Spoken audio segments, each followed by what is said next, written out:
Sınksar, sınksar, sınksar, sınksar, sınksar, sınksar.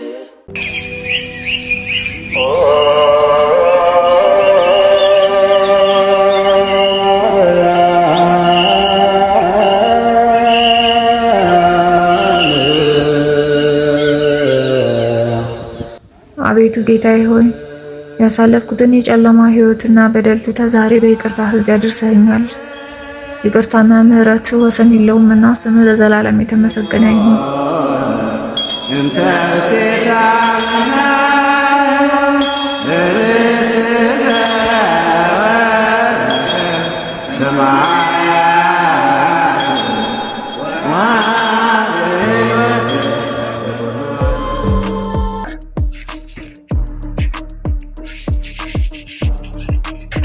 ሽንት ቤት ነው የቆየሁት እንዳትል እስካሁን ከሰዓት እናንተ አንተ ምን እንደወሎቹ እዛ ሜዳ ሄዳ አትጠቀምም?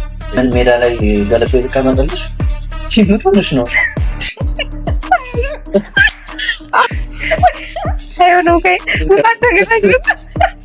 ሰው ለሽንት ቤት እንደዛ ይሰለፋል። ለዚህ እንደዛ ተሰልፈን አናውቅም። ስጭኝ ማስተካከል እዛው አትማረር። ለምን ትማረራለህ? ዋው ከሰዓት ሽንት ቤት ይሰለፍ። ኧረ በስመ አብ አዲስ አበባ በገደደ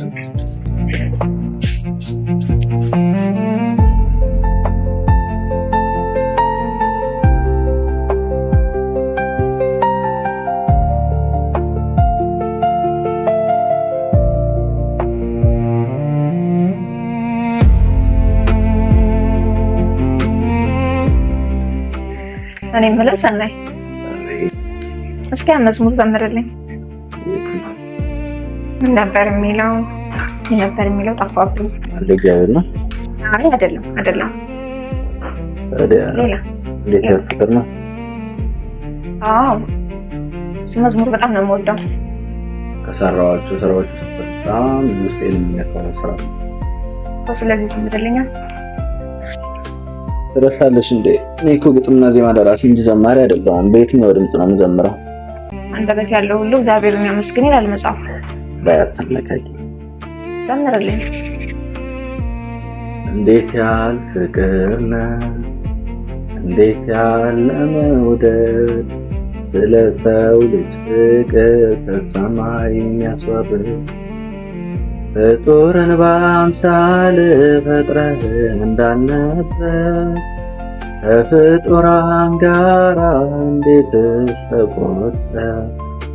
ሁሉም ማድረግ ስችል ስልጣን ሲኖርህ ራስን ዝቅ አድርገህ ትሕትናን ሰጥተህ ይላል። እኔ እኮ ይሄ መዝሙር የተሰራበት ግጥም እንዳለ ግርም ይለኛል በጣም።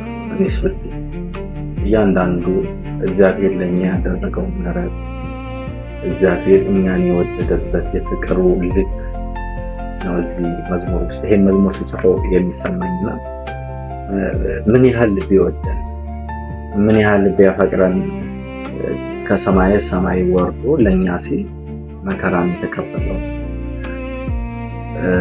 አስቢ። እግዚአብሔር ሰማይና ምድርን በቃሉ ያቆመ አምላክ ነው። ሆን ካለ የሆነ አትሆን ካለ ግን ይሄንን ማድረግ እየቻለ ለእኛ ሲል ከሰማይ ወረደ። መውረዱ ብቻ አይደለም፣ ለእኛ ሲል መከራን ተቀበለ። ትሕትናን እንድንማር መስቀል ላይ ሆኖ የሚሰሩትን አያውቁምና ይቅር በላቸው ብሎ ጸለየ። ማለት በቃ እንድንጾም እንድንበረታ 40 ቀን 40 ሌሊት በገዳመ ቆሮንቶስ ገብቶ ያለምንም ምግብ ጾም።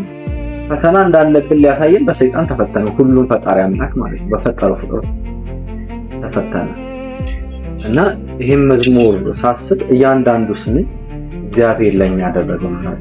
ለኛ ህይወት ለሰራነው ስራ ይሄ ህይወት ይገባል ነበር? አይገባንም። እግዚአብሔር ቸርነት ነው። እሱ ነው እኔም ጋር እዛ ነው ይሄ መዝሙር በጣም የምወደው።